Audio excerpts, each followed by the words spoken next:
Hello दोस्तों, मेरा नाम है नीरज। स्वागत है आपका ITI ट्रिक्स यूट्यूब चैनल पर। दोस्तों, आज की यह वीडियो ITI के उन सभी स्टूडेंट के लिए इंपॉर्टेंट होने वाली है जो कि अभी सेकेंड ईयर में हैं। दोस्तों, इस वीडियो में हम एम्प्लॉयबिलिटी स्किल के मोस्ट इंपॉर्टेंट क्वेश्चन देखने वाले हैं जो कि आपके सेकेंड ईयर के लिए बहुत ही इंपॉर्टेंट होने वाले हैं आपके ITI के एग्ज़ाम के लिए। दोस्तों, चाहे आप किसी भी ट्रेड से ITI कर रहे हो, चाहे आप फिटर से हो, टर्नर से हो, इलेक्ट्रीशियन से हो या वायरमैन से हो, अगर आप सेकेंड ईयर ट्रेड में हैं तो आपके लिए जो एम्प्लॉयबिलिटी स्किल का एग्ज़ाम होने वाला है उसमें जो क्वेश्चन पूछे जाने वाले हैं तो भाई सारे इंपॉर्टेंट क्वेश्चन हम यहाँ पर सॉल्व करने वाले हैं। यहाँ पर आपको कुछ क्वेश्चन दिए जाएंगे और उसके ऑप्शन दिए जाएंगे, तो आपको इन सभी क्वेश्चन को बहुत ध्यान से देखना है।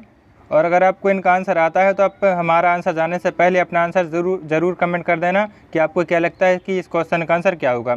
दोस्तों, अगर आपको सेकेंड ईयर के एम्प्लॉयबिलिटी स्किल के क्वेश्चन का PDF चाहिए है तो आप कमेंट में लिख देना कि हमको PDF चाहिए है, तो हम उसका लिंक आपको दे देंगे। तो आप वहाँ से इसका लिंक से डाउनलोड कर सकते हैं इसका PDF, या तो फिर हम इसका लिंक डिस्क्रिप्शन में भी दे देंगे, तो आप वहाँ से इसका PDF डाउनलोड कर पाएंगे। दोस्तों, अगर आपका एम्प्लॉयबिलिटी स्किल से संबंधित कोई भी डाउट रह जाता है तो आप कमेंट में लिख देना, हम आपका सारा डाउट वहाँ पर क्लियर कर देंगे। और आपका जो सेकंड ईयर का एग्जाम होने वाला है एम्प्लॉयबिलिटी स्किल का, तो उसके लिए ये सारे क्वेश्चन बहुत ही इंपॉर्टेंट होने वाले हैं, तो आप इस वीडियो को ध्यान से ज़रूर देखिएगा। तो चलिए शुरू करते हैं हमारा वीडियो। दोस्तों, एम्प्लॉयबिलिटी स्किल में आपको 6-7 चैप्टर होते हैं, जिनमें से आपको इंग्लिश लैंग्वेज, कंप्यूटर नॉलेज और स्वजागरूकता, एम्प्लॉयमेंट, इस तरीके के और भी 4-5 चैप्टर होते हैं जो कि आपको पढ़ना होता है। उसके लिए आप अपनी बुक में भी देख सकते हैं। यहाँ पर हम केवल आपको मोस्ट इम्पोर्टेंट क्वेश्चन बताने वाले हैं, लेकिन यहाँ पर आपको 3-4 क्वेश्चन ऐसे पूछ लिए जाते हैं जिनमें आपको बहुत ज़्यादा दिमाग लगाने की ज़रूरत होती है। तो हम इन सारे क्वेश्चन को इस वीडियो में कवर करेंगे, तो आप इस वीडियो को पूरा ज़रूर देखना। चलिए हम अपना पहला क्वेश्चन देखते हैं। पहला क्वेश्चन है, स्वजागरूकता का बोध खाली स्थान से होता है। ऑप्शन ए है हृदय, B है व्यक्तित्व, C है मनुष्य और D ऑप्शन में है समाज। दोस्तों, हमारा आंसर जानने से पहले आप अपना उत्तर ज़रूर कमेंट में करें ताकि आपको भी पता चल सके कि आप कितने आंसर सही कर पाते हैं। तो हम जानते हैं मनुष्य के व्यक्तित्व से उसकी स्वजागरूकता का बोध करा जा सकता है, इसलिए B ऑप्शन सही हो जाएगा। दूसरा क्वेश्चन है, उच्चारण से आप क्या समझते हैं? कथन की अभिव्यक्ति, कैरेक्टर को बोलने का तरीका, शब्दावली को बोलने का तरीका या सुनना। तो हम जानते हैं जब हम कथन की अभिव्यक्ति करते हैं तो उसे उच्चारण बोला जाता है, इसलिए A ऑप्शन सही हो जाएगा। तीसरा क्वेश्चन है, आपको अपने साक्षात्कार के लिए कब आने की योजना बनानी चाहिए? साक्षात्कार का मतलब होता है इंटरव्यू। जब आपका इंटरव्यू होता है तो आपको कम से कम 30 मिनट पहले आने की योजना बनानी चाहिए, इसलिए C ऑप्शन सही हो जाएगा।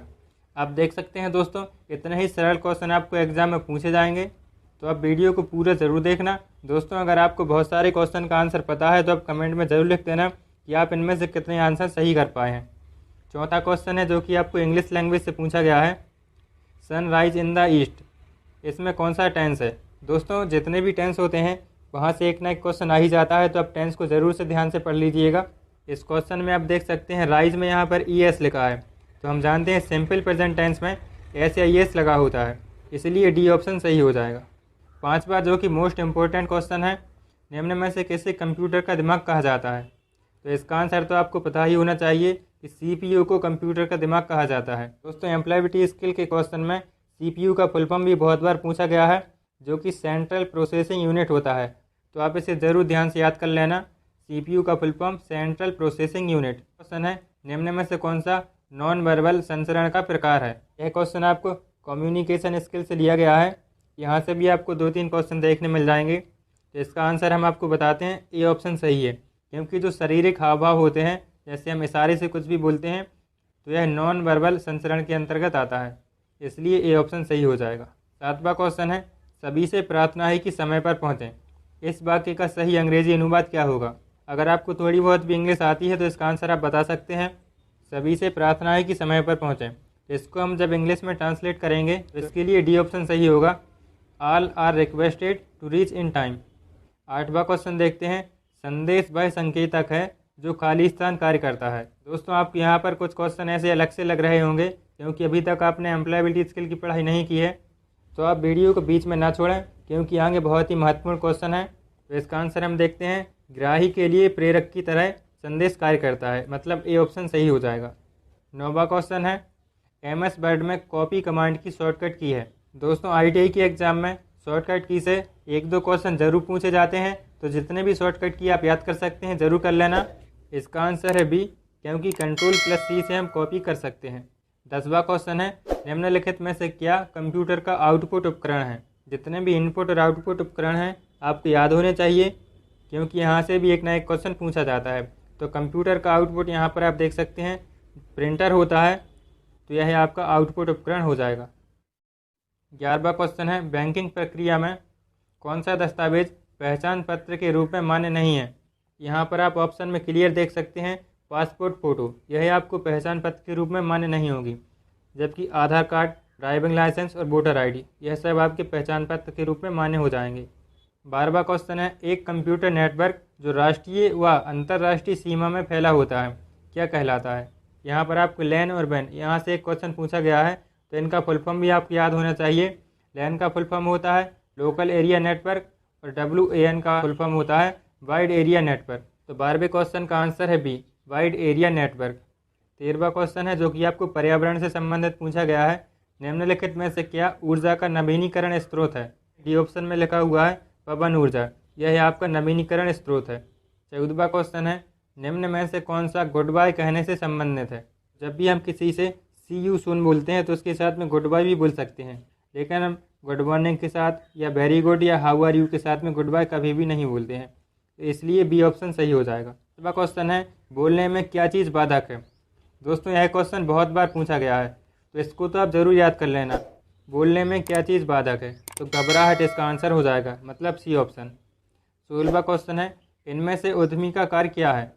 वितरण व्यवस्था तैयार करना, पूंजी की व्यवस्था करना, उपक्रम का प्रबंध। अगर आप एक उद्यमी हैं तो यह सभी कार्य आपको करने होंगे, मतलब डी ऑप्शन सही हो जाएगा, उपरोक्त सभी। 17वां क्वेश्चन है, निम्न में से कौन सा अच्छा संप्रेषण है? आप खुद भी सोच सकते हैं, अगर संदेश स्पष्ट और सीधा है तो इसे हम अच्छा संप्रेषण बोलेंगे, मतलब ए ऑप्शन सही हो जाएगा। 18वां क्वेश्चन है, निम्न में से कौन सर्च इंजन है? बहुत ही सरल क्वेश्चन है, अगर आपको इनका आंसर पता है तो आप कमेंट में ज़रूर लिख देना।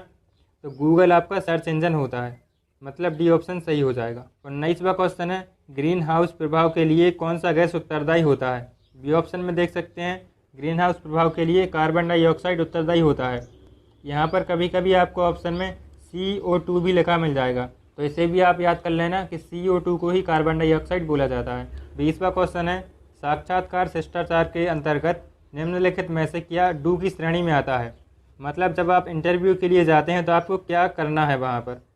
तो सी ऑप्शन में आप देख सकते हैं शांत स्वभाव आपका होना चाहिए, तो यह आपको साक्षात्कार के शिष्टाचार के अंतर्गत आएगा, मतलब सी ऑप्शन सही हो जाएगा। 21वां क्वेश्चन है, इंटरनेट पर किया गया कोई अवैध कार्य क्या कहलाता है? इसका आंसर तो आपको पता ही होगा, साइबर क्राइम, मतलब बी ऑप्शन सही हो जाएगा। 22वां क्वेश्चन जो कि आपको फिल इन द ब्लैंक्स में पूछा गया है, he has got Khalistan money. तो यहाँ पर आपको खालिस्तान की जगह क्या आएगा यह भरना है, तो मनी के साथ में आपको मच लगा सकते हैं, मतलब डी ऑप्शन यहाँ पर सही हो जाएगा। He has good much money, मतलब उसे बहुत सारा पैसा मिला। 23वां मोस्ट इम्पोर्टेंट क्वेश्चन है जो कि हमेशा आपको पूछा जाएगा, रैम का फुल फॉर्म क्या होता है? तो रैम का फुल फॉर्म होता है रैंडम एक्सेस मेमोरी। इसी के साथ में आपको रोम का भी फुल फॉर्म याद कर लेना है, जो कि होता है read only memory, D option में जो लिखा हुआ है। ठीक है, इसका ए ऑप्शन सही हो जाएगा। 24वां क्वेश्चन है, पर्यावरण दिवस कब मनाया जाता है? तो दोस्तों 5 जून को पर्यावरण दिवस मनाया जाता है, मतलब डी ऑप्शन इसका आंसर हो जाएगा। 25वां जो कि लास्ट क्वेश्चन है, बहुत ही सरल है, क्लॉक में कौन सा स्वर है? यहाँ पर आपको इंग्लिश लैंग्वेज में जो स्वर और व्यंजन होते हैं, मतलब वोवल्स यहाँ पर बताना है। तो क्लॉक में आप देख सकते हैं ओ जो लेटर लिखा हुआ है वह आपका स्वर है, मतलब वोवल्स है, इसीलिए बी ऑप्शन सही हो जाएगा। दोस्तों अगर आपको वीडियो पसंद आई हो तो अपने सभी दोस्तों में से शेयर ज़रूर कर देना, ताकि हमारी मेहनत भी सफल हो सके और उन तक भी यह मोस्ट इम्पोर्टेंट क्वेश्चन पहुंच सकें, ताकि वह भी अपने एग्ज़ाम में पास हो सकें। पहला क्वेश्चन है, किस कम्युनिकेशन मतलब संप्रेषण में स्थिरता अधिक होती है? ए ऑप्शन है मौखिक, बी ऑप्शन है शारीरिक, सी ऑप्शन है लिखित और डी ऑप्शन है किसी में भी नहीं। स्टूडेंट आप सभी जानते होंगे कि लिखित कम्युनिकेशन में स्थिरता अधिक होती है, मतलब हम कोई भी लिखकर अगर बातचीत करते हैं तो उसमें ज़्यादा स्थिरता होती है, मतलब सी ऑप्शन सही हो जाएगा। दूसरा क्वेश्चन है, इनमें से क्रम सूचक संख्या कौन सी है? ए ऑप्शन है 2, बी ऑप्शन है 20, सी ऑप्शन है 12, डी ऑप्शन है 7वां। तो यहाँ पर आपको साफ साफ दिख रहा होगा जो 7वां लिखा हुआ है उसमें क्रम सूचक संख्या बताई गई है, मतलब इसका ऑप्शन डी सही हो जाएगा। दोस्तों इसी तरीके के क्वेश्चन आपके एम्प्लॉयबिलिटी स्किल के एग्ज़ाम में पूछे जाते हैं, तो आप इस वीडियो को पूरा ज़रूर देखना। चलिए हम अपना तीसरा क्वेश्चन देखते हैं। क्वेश्चन है, हाथ की सुरक्षा किसके द्वारा की जाती है? तो आप सभी जानते होंगे कि हाथ की सुरक्षा ग्लव्स से की जाती है, मतलब दस्ताने। इसका आंसर बी सही हो जाएगा। चौथा मोस्ट इम्पोर्टेंट क्वेश्चन है, रोम का फुल फॉर्म क्या होता है? दोस्तों पहली वीडियो में हमने आपको रैम का फुल फॉर्म बताया था, जो कि आपको याद हो गया होगा, और यहाँ पर रोम का फुल फॉर्म पूछा गया है। तो ए ऑप्शन में आप देख सकते हैं जो लिखा हुआ है रीड ओनली मेमोरी, यही रोम का फुल फॉर्म होता है, मतलब ए ऑप्शन सही हो जाएगा। चौथा क्वेश्चन है, कंप्यूटर बूट होने के बाद प्रथम स्क्रीन क्या कहलाती है? जब कंप्यूटर बूट होता है तो उसके बाद जो पहली स्क्रीन आती है उसे डेस्कटॉप बोलते हैं, इसका ए ऑप्शन सही हो जाएगा। छठवां क्वेश्चन है, ऑपरेटिंग सिस्टम हार्डवेयर और यूज़र के मध्य खाली स्थान का कार्य करता है। दोस्तों अगर आपको किसी भी क्वेश्चन का आंसर पता है तो सबसे पहले आप कमेंट में लिखें, उसके बाद आप हमारा आंसर देखें, ताकि आपको भी पता चल सके कि आपकी कितनी तैयारी है। तो यहाँ पर हम इसका आंसर देखते हैं, ऑपरेटिंग सिस्टम हार्डवेयर और यूज़र के मध्य इंटरफेस का कार्य करता है, मतलब बी ऑप्शन सही हो जाएगा। सातवां क्वेश्चन है जो कि आपकी इंग्लिश लैंग्वेज से लिया गया है, गेट मी सम वाटर उदाहरण है। तो यहाँ पर आपको काउंटेबल और अनकाउंटेबल नाम से एक ना एक क्वेश्चन पूछा जाता है। तो यहाँ पर जो क्वेश्चन आपको दिख रहा है गेट मी सम वाटर, तो वाटर को काउंट नहीं किया जा सकता है, इसीलिए इसका आंसर बी सही हो जाएगा, अनकाउंटेबल नाउन। आठवां क्वेश्चन है, 5S पद्धति के उपयोग से लंबे समय तक का क्या लाभ होता है? दोस्तों ITI के एग्ज़ाम में 1 से 2 क्वेश्चन 5S पद्धति से पूछ लिए जाते हैं, जो कि जापान की बहुत ही अच्छी पद्धति है। इसके बारे में हमने प्रॉपर एक वीडियो बना दी है, जिसमें आपको 5S पद्धति के बारे में अच्छे से समझाया गया है, तो सबसे पहले आप उस वीडियो को ज़रूर देखें। तो 5S पद्धति के द्वारा सुरक्षा में बढ़ोतरी होती है, उत्पादन भी बढ़ता है और कार्य क्षमता भी अच्छी होती है, मतलब इसका आंसर डी सही हो जाएगा, यह सभी। 9वां क्वेश्चन है, संचार हेतु सामंजस्य जरूरी है। तो यहाँ पर पहला ऑप्शन लिखा गया है संप्रेषक और संग्राहक के बीच। दोस्तों संप्रेषक मतलब होता है संदेश भेजने वाला, और संग्राहक का मतलब होता है संदेश ग्रहण करने वाला। तो इन दोनों के मध्य सामंजस्य होना बहुत ज़रूरी है, मतलब ये ऑप्शन सही हो जाएगा। क्वेश्चन है, आत्मबल और अभिप्रेरणा के अभाव में क्या संभव नहीं है? बहुत ही आसान क्वेश्चन है। अगर हमारे अंदर आत्मबल और अभिप्रेरणा नहीं होगी तो कोई भी कार्य सफल नहीं हो पाएगा, बी ऑप्शन सही हो जाएगा। 11वां इम्पोर्टेंट क्वेश्चन है, GUI का फुल फॉर्म क्या होता है? इसका आंसर ए हो जाएगा, ग्राफिकल यूज़र इंटरफेस। 12वां क्वेश्चन है, 8 बिट्स में कितने बाइट होते हैं? दोस्तों इसके अलावा एक और क्वेश्चन आपको पूछा जाता है कि 1 बाइट में कितने बिट्स होते हैं, तो आपको यह दोनों क्वेश्चन याद होने चाहिए। दोस्तों 8 बिट्स मिलकर 1 बाइट बनता है, इसलिए ए ऑप्शन सही हो जाएगा। और इसके बाद अगर पूछा जाए 1 बाइट में कितने बिट्स होते हैं, तो 8 बिट्स होते हैं, तो उसका आंसर 8 बिट्स हो जाएगा। 13वां क्वेश्चन है, आप कहीं विजिट करने जाते हैं तो किसका उपयोग फ़ोटो कैप्चर करने के लिए किया जाता है? दोस्तों यह क्वेश्चन 2016 में पूछा गया था, बहुत ही आसान क्वेश्चन है। जब हम कहीं पर भी विजिट करते हैं तो उसके लिए डिजिटल कैमरा का उपयोग हम फ़ोटो कैप्चर करने के लिए करते हैं, मतलब डी ऑप्शन सही हो जाएगा। 14वां क्वेश्चन है, किसका उपयोग कंप्यूटर में गेमिंग के लिए किया जाता है? तो जॉयस्टिक एक यंत्र होता है, उसका उपयोग हम कंप्यूटर में गेमिंग के लिए करते हैं, मतलब डी ऑप्शन सही हो जाएगा। 15वां क्वेश्चन है, इनमें से कौन सा पैसिव वॉइस है? पैसिव वॉइस और एक्टिव वॉइस, यहाँ से आपके एम्प्लॉयबिलिटी स्किल के एग्ज़ाम में एक ना एक क्वेश्चन आ ही जाता है, तो आप इसे अच्छे से ज़रूर पढ़ लेना।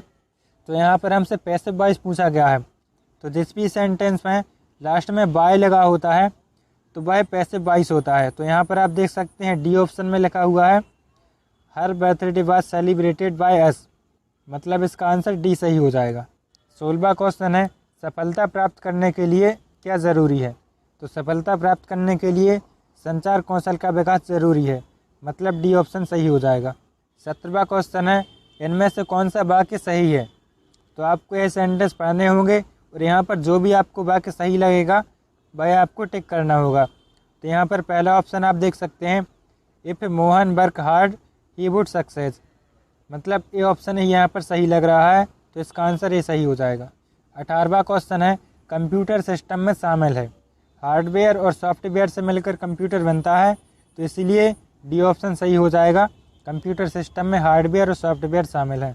19वां मोस्ट इम्पोर्टेंट क्वेश्चन है जो कि 2-3 बार आपके एग्जाम में पूछा गया है। ATM का फुल फॉर्म क्या होता है? तो ATM का फुल फॉर्म आपको याद होना चाहिए, ऑटोमेटिक टेलर मशीन, मतलब ए ऑप्शन सही हो जाएगा। 20वां क्वेश्चन है, फेस टू फेस कम्युनिकेशन में टोन ऑफ वॉइस कितने प्रतिशत होता है? तो इसका आंसर आपको लगाने में थोड़ी सी परेशानी हो सकती है, लेकिन आपको इसका आंसर याद कर लेना है कि फेस टू फेस कम्युनिकेशन में टोन ऑफ वॉइस 38% होता है, मतलब 38% वाला ऑप्शन भी सही हो जाएगा। 21वां क्वेश्चन है, प्रेरणा खाली स्थान में विभाजित होती है। तो यहाँ पर जो ए ऑप्शन दिया गया है अच्छा और बुरा, तो प्रेरणा अच्छा और बुरा में विभाजित होती है। 22वां क्वेश्चन है, आउटपुट उपकरणों का क्या कार्य होता है? आउटपुट उपकरणों का कार्य होता है कंप्यूटर द्वारा दिए गए परिणामों को उपलब्ध कराना, मतलब ए ऑप्शन सही हो जाएगा। 23वां क्वेश्चन है, नीचे दिए गए शब्दों को भावपूर्ण वाक्य में व्यवस्थित करिए। दोस्तों, जब मेरा ITI का एग्ज़ाम हुआ था तो वहाँ पर इस तरीके के 2 क्वेश्चन पूछे गए थे जो कि बहुत ही आसान होते हैं। ऊपर यहाँ पर जो आपको शब्द दिए गए होते हैं, इन्हीं वर्डों को मिलाकर आपको एक भावपूर्ण सेंटेंस बनाना होता है। तो यहाँ पर आपको लिखा गया है टीचर, स्कूल, वर्क, सी, आ, एज। तो इनसे मिलकर जो भावपूर्ण सेंटेंस बनेगा वह होगा सी वर्कड एज आ स्कूल टीचर, मतलब इसका आंसर ए सही हो जाएगा। 24वां क्वेश्चन है, ओजोन लेयर किससे बनी होती है? तो ओजोन परत जो होती है वह ऑक्सीजन के 3 अणुओं से बनी होती है और इसका फार्मूला होता है O3। यहाँ पर लिखा भी है, मतलब डी ऑप्शन सही हो जाएगा। हमारा लास्ट इम्पोर्टेंट क्वेश्चन है, दुर्घटना खाली स्थान है। दोस्तों, जो दुर्घटना होती है वह अनापेक्षिक होती है, मतलब इसकी कल्पना नहीं की जाती है, वह अपने आप ही घटित हो जाती है। दोस्तों, अगर आपको इन क्वेश्चन का PDF चाहिए है तो आप कमेंट में ज़रूर लिख देना, हम आपको वहाँ पर इसका PDF दे देंगे। क्वेश्चन हमारे देखते हैं। क्वेश्चन दिया गया है, वह व्यक्ति जो किसी व्यवसाय या बिजनेस को शुरू करता है उस व्यक्ति को क्या कहते हैं? ए ऑप्शन में दिया गया है एम्प्लॉयर, बी ऑप्शन है मर्चेंट, सी ऑप्शन में दिया गया है बिजनेसमैन और डी ऑप्शन में दिया गया है उद्यमी, जैसे हम इंग्लिश में एंटरप्रेन्योर भी बोलते हैं। दोस्तों, इस तरीके से आपको एग्जाम में क्वेश्चन मिलेंगे। देख सकते हैं सारे के सारे क्वेश्चन जो कि हमने आपको यहाँ पर PDF लिए हैं, इसी तरीके के ऑप्शन भी आपको वहाँ पर लिख कर आएंगे। जैसे कि यहाँ पर डी ऑप्शन में दिया गया है उद्यमी, तो जो भी व्यक्ति व्यवसाय या बिजनेस को शुरू करता है उसे हम उद्यमी बोलते हैं, या इंग्लिश में से एंटरप्रेन्योर भी बोलते हैं। तो इसका डी ऑप्शन सही हो जाएगा। हमारा दूसरा क्वेश्चन है, एक अच्छे रिज्यूम की क्या विशेषता है? ये ऑप्शन है आकर्षक रंगों तथा फॉन्ट का प्रयोग, तो यह तो हमारे रिज्यूम की विशेषता नहीं होगी। और बी ऑप्शन है छोटा और सही होना चाहिए, तो यही हमारा जो रिज्यूम है उसकी विशेषता होगी। हमारा जो भी रिज्यूम होगा वह बहुत ही छोटा होना चाहिए और बहुत ही सही होना चाहिए। तो इस तरीके से हमारा बी ऑप्शन इसका सही हो जाएगा। और आगे जो ऑप्शन दिए गए थे अधिक कॉलम होने चाहिए, तो यह भी नहीं होगा। और डी ऑप्शन में दिया है लंबा और विस्तृत होना चाहिए, जो कि बहुत ही गलत ऑप्शन है। तीसरा क्वेश्चन है, हमें संचार के समय क्या करना चाहिए? यहाँ पर दोस्तों खाली स्थान दिया गया है, इस तरीके से आपको एग्जाम में पूछा जाएगा और खाली स्थान में जो भी वर्ड आएगा, जो भी ऑप्शन में आएगा वह आपको लिखना होगा। तो यहाँ पर आपको पूछा गया है कि संचार के समय क्या करना चाहिए। तो जब भी हम किसी से बातचीत करते हैं उसे संचार बोलते हैं या कम्युनिकेशन बोलते हैं। तो उसके लिए हम किसी से भी बात करते हैं तो सबसे ज़्यादा ज़रूरत होती है कि ध्यानपूर्वक हम स्पीकर को सुने। जो भी व्यक्ति हमसे बात कर रहा है, जैसे यह वीडियो चल रही है तो इसे भी आप ध्यानपूर्वक सुनेंगे, तभी ये आपका यह संचार अच्छा माना जाएगा। तो ए ऑप्शन इसका सही हो जाएगा। ध्यानपूर्वक स्पीकर को सुनना चाहिए। अगला क्वेश्चन है, GUI का मतलब क्या होता है? यहाँ पर दोस्तों आपको GUI का फुल फॉर्म पूछा गया है, जो कि आपको पता होना चाहिए। इसी तरीके से और भी इम्पोर्टेंट जो फुल फॉर्म है उसकी वीडियो हम आपको बनाकर दे देंगे। तो जितने भी फुल फॉर्म होते हैं वह सारे के सारे एक ही वीडियो में कवर हो जाएंगे, तो आपको अलग अलग वीडियो में देखने की ज़रूरत नहीं पड़ेगी। तो यहाँ पर आपसे GUI का फुल फॉर्म पूछा गया है, तो इसका हम आपको आंसर बताते हैं। ए ऑप्शन में ही दिया गया है ग्राफिकल यूज़र इंटरफेस। दोस्तों, स्पेलिंग आप अच्छे से मैच कर लेना, क्योंकि और दूसरे जो ऑप्शन दिए गए हैं उसमें से इसी तरीके से लिखा होगा और वहाँ पर कुछ स्पेलिंग में मिस्टेक की गई होगी। तो आप इसे अच्छे से देख लेना, इसका आंसर सही हो जाएगा ए वाला ऑप्शन, ग्राफिकल यूज़र इंटरफेस। यही GUI का फुल फॉर्म होता है। पांचवा क्वेश्चन है, आप किसी ATM से 500 रुपये निकालते हैं, ATM मशीन आपको 5000 रुपये दे देती है, निम्न में से नैतिक दृष्टिकोण से क्या सही है? तो यहाँ पर आपको ऑप्शन दिए गए हैं, धन ले लें, बी ऑप्शन दिया गया है धन किसी गरीब को दे दें, सी ऑप्शन दिया गया है शिकायत करें, डी ऑप्शन दिया गया है धन ATM के पास छोड़ दें। दोस्तों, यहाँ पर जो चारों ऑप्शन दिए गए हैं तो अलग अलग व्यक्ति की राय से यह अलग अलग ऑप्शन सही हो सकते हैं, लेकिन जो आपको यहाँ से पूछा गया है कि नैतिक दृष्टिकोण से क्या सही है। तो सबसे सही तो यही होगा कि आप इसकी शिकायत करें। अगर आपको 500 रुपये की जगह 5000 रुपये मिलते हैं तो आपको नैतिक दृष्टिकोण से उसकी शिकायत करनी चाहिए ताकि ये समस्या को सॉल्व कर सकें। छठवां क्वेश्चन है जो कि बहुत ही इंपॉर्टेंट क्वेश्चन होगा आपके लिए। जापानी शब्द काइजिन का अर्थ क्या है। दोस्तों ये जापानी शब्द होता है काइजिन, उसका अर्थ आपको पूछा गया है। तो यहाँ पर इसका ऑप्शन दिया गया है गुणवत्ता बनाए रखना, स्वयं अनुशासन, क्वालिटी मैनेजमेंट, निरंतर सुधार। तो काइजिन का जो अर्थ होता है वह होता है निरंतर सुधार। तो इसका डी ऑप्शन सही हो जाएगा। सातवां इंपॉर्टेंट क्वेश्चन है एंटरप्रेन्योरशिप को और क्या कहते हैं। जो आपका एंटरप्रेन्योरशिप होता है उसे आप क्या कहते हैं, उसे हम स्वरोजगार भी कह सकते हैं, जो कि सी ऑप्शन में दिया गया है। इसे हम इन्वेस्टर भी नहीं बोलेंगे, एम्प्लॉयर भी नहीं बोलेंगे, और डी ऑप्शन में दिएगा यह है सभी। तो इसमें से जो सी ऑप्शन सही है केवल वही माना जाएगा। स्वरोजगार मतलब होता है एंटरप्रेन्योरशिप। तो 7वें का सी ऑप्शन सही हो जाएगा। 8वां क्वेश्चन है साइकोलॉजी शब्द में खामोश वर्ण कौन सा है। दोस्तों इस तरीके से आपको इंग्लिश के क्वेश्चन पूछे जाते हैं। यहाँ पर कुछ भी आपको वर्ड लिखा होगा तो वहाँ से आपको पूछा जाएगा कि साइलेंट कौन सा यहाँ पर वर्ड है, तो आपको बताना होगा। जैसे यहाँ पर साइकोलॉजी लिखा है तो सबसे पहले हम यहाँ पर साइकोलॉजी पढ़ते हैं तो पहले पी दिया गया है, तो पी को हम साइलेंट कर देते हैं, और बाकी जो SYCHOLOGY यह लिखा है इसे हम साइकोलॉजी पढ़ते हैं। तो इसका सी ऑप्शन सही हो जाएगा, पी आंसर इसका होगा। 9वां क्वेश्चन है जो कि आपको कंप्यूटर से संबंधित है। यहाँ से भी आपको 1-2 क्वेश्चन देखने को मिल जाएंगे। हमारा क्वेश्चन है अंतिम प्रिंट आउट लेने से पहले प्रिंट आउट में कैसा प्रतीत होता है। यह देखने के लिए आप वर्कशीट के किसको देख सकते हैं। यहाँ पर खालिस्तान जो दिया गया है वहाँ पर कौन सा वर्ड आएगा वह आपको बताना है। दोस्तों जब भी हमारे लिए प्रिंट आउट लेना होता है तो सबसे पहले हम देखते हैं प्रिंट प्रीव्यू, मतलब जैसा भी हमारा प्रिंट आउट करने वाला है उसे हमें पहले ही दिख जाता है, तो उसके लिए हमें प्रिंट प्रीव्यू करना होता है। तो इसका ए ऑप्शन सही हो जाएगा। 10वां क्वेश्चन है शब्द ब्लेंड का समानार्थी क्या है। तो यहाँ पर आपको इसका समानार्थी मतलब सिनोनिम्स पूछा गया है। तो ब्लेंड का जो सिनोनिम्स होता है वह होता है मिक्स। तो इसका ए ऑप्शन सही हो जाएगा। दोस्तों ITI के व्हाट्सएप ग्रुप से जुड़ने के लिए आप अपना नंबर कमेंट कर सकते हैं। अगर आप अपना नंबर और अपनी ट्रेड का नाम कमेंट करते हैं तो हम आपको ITI के उस ट्रेड के व्हाट्सएप ग्रुप से जोड़ देंगे। जैसे अगर आप कोपा ट्रेड से हैं तो आप कमेंट पे लिख देना कि सर हम कोपा ट्रेड से हैं और हमारे लिए ITI के व्हाट्सएप ग्रुप से जुड़ना है जो कि कोपा ट्रेड का है। तो आप अपना नंबर कमेंट कर देना, वहाँ से हम आपको ITI के कोपा ट्रेड के व्हाट्सएप ग्रुप में जोड़ देंगे। या आप किसी दूसरी ट्रेड से हैं तो आप वही भी लिखते हैं ना, हम आपको अलग अलग ट्रेड के व्हाट्सएप ग्रुप से जोड़ देंगे। वहाँ पर आपको ITI से संबंधित आपकी ट्रेड से संबंधित सभी जानकारी मिलती रहती हैं। दोस्तों या तो फिर आप अपना नंबर कमेंट करना नहीं चाहते हैं तो डिस्क्रिप्शन में दिया गया लिंक है, वहाँ से आप अपनी ट्रेड के व्हाट्सएप ग्रुप से जुड़ सकते हैं। हमारा 11वां क्वेश्चन है NSIC का मुख्यालय कहाँ पर है। तो दोस्तों जो NSIC होता है इसका मतलब होता है नेशनल स्मॉल इंडस्ट्रियल कॉरपोरेशन। तो इसका मुख्यालय आपसे पूछा गया है। दोस्तों इस तरीके से अगर आपको मुख्यालय की क्वेश्चन आए तो आपको दिल्ली इसका ऑप्शन करना होगा, क्योंकि अगर आपको पता है तो आप सही आंसर उसका लगा सकते हैं, लेकिन ज़्यादातर जो मुख्यालय है वह हमारे भारत की दिल्ली में ही है। तो इसका आंसर भी आप दिल्ली लगा सकते हैं, जो कि इसका सही ऑप्शन हो जाएगा, क्योंकि NSIC का जो मुख्यालय है वह दिल्ली में है। इसके अलावा आपसे अगर किसी दूसरा का भी पूछा जाता है, अगर आपको नहीं पता है तो उसका भी आंसर आप दिल्ली लगाएंगे तो शायद वह भी आपका आंसर सही माना जाएगा। स्टूडेंट 12वां क्वेश्चन है EPF और MP अधिनियम किस वर्ष में स्थापित किया गया है।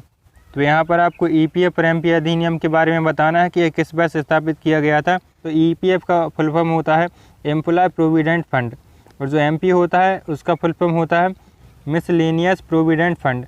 तो यह जो है हमारा 1952 में स्थापित किया गया था। तो इसका ए ऑप्शन सही हो जाएगा। वर्ष 1952 में EPF और MP अधिनियम स्थापित किए गए थे। 13वां क्वेश्चन है ABC प्राथमिक उपचार में ABC का क्या मतलब है। दोस्तों हमारा जो फर्स्ट एड होता है उसमें हम ABC जो प्रक्रिया अपनाते हैं तो उसका आपको बताना है कि ABC में इनका मतलब क्या होता है।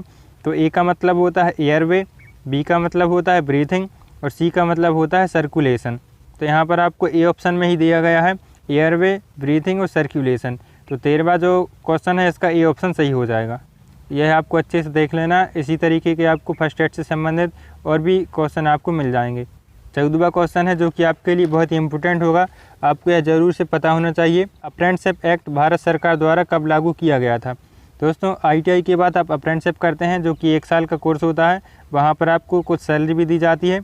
तो अप्रेंटिसशिप एक्ट भारत सरकार द्वारा 1961 में लागू किया गया था, जो कि आपको C ऑप्शन में देखने को मिल जाएगा। अप्रेंटिसशिप एक्ट भारत सरकार द्वारा 1961 में लागू किया गया था। इसका सी ऑप्शन सही हो जाएगा। 15वां क्वेश्चन है, इनमें से कौन सा 3R का भाग नहीं है। यहाँ पर जो भी 3R का भाग नहीं है वह आपको बताना है। तो 3R में जो 3 R होते हैं, R शब्द से शुरू होने वाले 3 शब्द यहाँ पर लिए जाते हैं। तो R से पहले R से होता है रिड्यूज, दूसरे R से होता है रिसाइकिल और तीसरे से होता है रीयूज। तो यहाँ पर आपको डी ऑप्शन में ही दिया गया है, जो कि इससे अलग होता है रीजनरेट। यह हमारे 3R में नहीं आता है। तो हम 15वें जो क्वेश्चन है इसका डी ऑप्शन सही कर देंगे। 16वां क्वेश्चन है, अगर आपको किसी कंपनी में साक्षात्कार के लिए बुलाया जाता है तो सबसे पहले आप क्या करेंगे। इसका जो आंसर है वह ए ऑप्शन सही होगा, इंटरव्यू में उपस्थित होंगे। मतलब अगर आपको किसी भी कंपनी से साक्षात्कार के लिए फ़ोन आता है तो सबसे पहले आप इंटरव्यू में उपस्थित होंगे। इसका ये ऑप्शन सही हो जाएगा। 17वां क्वेश्चन है, निम्न में से कौन सा साइबर अपराध है। यहाँ पर आपको साइबर क्राइम के बारे में बताना है कि कौन सा यहाँ पर दिया गया है जो कि साइबर क्राइम है। तो ईमेल भेजना तो कोई भी साइबर क्राइम नहीं है, ऑनलाइन ख़रीदारी भी नहीं है, ऑनलाइन उत्क्रीड़ा यह हमारा बहुत ही भिन्न ऑप्शन दिया गया है, जो कि बहुत ही शुद्ध हिंदी में यहाँ पर आपको ऑप्शन मिल जाएगा। दोस्तों यह जो क्वेश्चन है इसी तरीके का क्वेश्चन आपको एग्ज़ाम में आया था, तो हमने जैसे कि तैसा यहाँ पर ऑप्शन भी ले लिया है, ताकि आपको इसी तरीके का अगर आपको नेक्स्ट एग्ज़ाम में देखने को मिले तो आप इसका आंसर सही से कर सकें। तो सी ऑप्शन में आपको मिल जाएगा देखने के लिए, साइबर अपराध जो होता है ऑनलाइन उत्क्रीड़ा करना। इसका सही ऑप्शन सी हो जाएगा। 18वां क्वेश्चन है, ऑनलाइन बैंकिंग के प्रयोग से आप क्या कर सकते हैं। तो ऑनलाइन बैंकिंग से हम किसी भी व्यक्ति को पैसे ट्रांसफ़र कर सकते हैं। तो इसका बी ऑप्शन सही हो जाएगा। ऑनलाइन बैंकिंग से हम पासबुक का प्रयोग नहीं कर सकते हैं, डेबिट बिल का भी प्रयोग नहीं कर सकते हैं और क्रेडिट बिल का भी नहीं कर सकते हैं। केवल हम पैसे ट्रांसफ़र कर सकते हैं, जो कि इसके बी ऑप्शन में दिया गया है। 19वां मोस्ट इम्पोर्टेंट क्वेश्चन है, यह आपके एग्ज़ाम में ज़रूर से पूछा जा सकता है। यहाँ पर आपको पूछा गया है SWOT, मतलब शॉर्ट में एस का क्या तात्पर्य है। तो यहाँ पर जो भी 4 वर्ड यहाँ पर दिए गए हैं, किसी भी व्यवसाय को शुरू करने के लिए हमें इन 4 शब्दों पर ध्यान देना चाहिए। तो इन चारों शब्दों का हम आपको फुल फॉर्म बता देते हैं कि एस का मतलब क्या होता है, डब्ल्यू का क्या होता है, ओ का क्या होता है, टी का क्या होता है। इनमें से किसी ना किसी एक का आपको एग्ज़ाम में पूछा जा सकता है। तो एस का यहाँ पर आपको पूछा गया, तो सबसे पहले इसका आंसर हम आपको बता देते हैं। एस का मतलब होता है स्ट्रेंथ, तो इसका ए ऑप्शन सही हो जाएगा। और डब्ल्यू का मतलब होता है वीकनेस, ओ का मतलब होता है अपॉर्चुनिटी और टी का मतलब होता है थ्रेट्स। तो यह चारों आपको अच्छे से ध्यान से देख लेना है। तो हमारा जो 19वां क्वेश्चन था इसका ए ऑप्शन सही हो जाएगा। 20वां क्वेश्चन है, जीडीपी का पूरा नाम क्या है। यहाँ पर आपको जीडीपी का फुल फॉर्म पूछा गया है। दोस्तों जीडीपी का जो पूरा फुल फॉर्म होता है वह होता है, जी से होता है ग्रॉस, डी से होता है डोमेस्टिक, पी से होता है प्रोडक्ट। तो इसका फुल फॉर्म हो जाएगा ग्रॉस डोमेस्टिक प्रोडक्ट। इसे हम हिंदी में सकल घरेलू उत्पाद बोलते हैं। तो ऐसे आपको एग्ज़ाम में पूछा जा सकता है कि जीडीपी का फुल फॉर्म क्या है, तो आपको इसका सही आंसर करना होगा ग्रॉस डोमेस्टिक प्रोडक्ट, जो कि यहाँ पर हमारे लिए ए ऑप्शन में दिया गया है। तो 20वें क्वेश्चन का हमारा ए ऑप्शन सही हो जाएगा। दोस्तों इस तरह हमने सारे क्वेश्चन को सॉल्व कर लिया है। अगर आपको वीडियो पसंद आई हो तो लाइक करें, अगर आपको वीडियो में कुछ मिस्टेक लगी हो तो आप डिसलाइक करें, लेकिन आप अपना वोट ज़रूर दें। दोस्तों ITI से संबंधित सभी छोटी बड़ी अपडेट के लिए चैनल को ज़रूर सब्सक्राइब कर लेना। यहाँ पर हम आपको ITI से संबंधित सभी जानकारी देते रहते हैं। तो मिलते हैं अगली वीडियो पर, तब तक के लिए आपका बहुत बहुत धन्यवाद।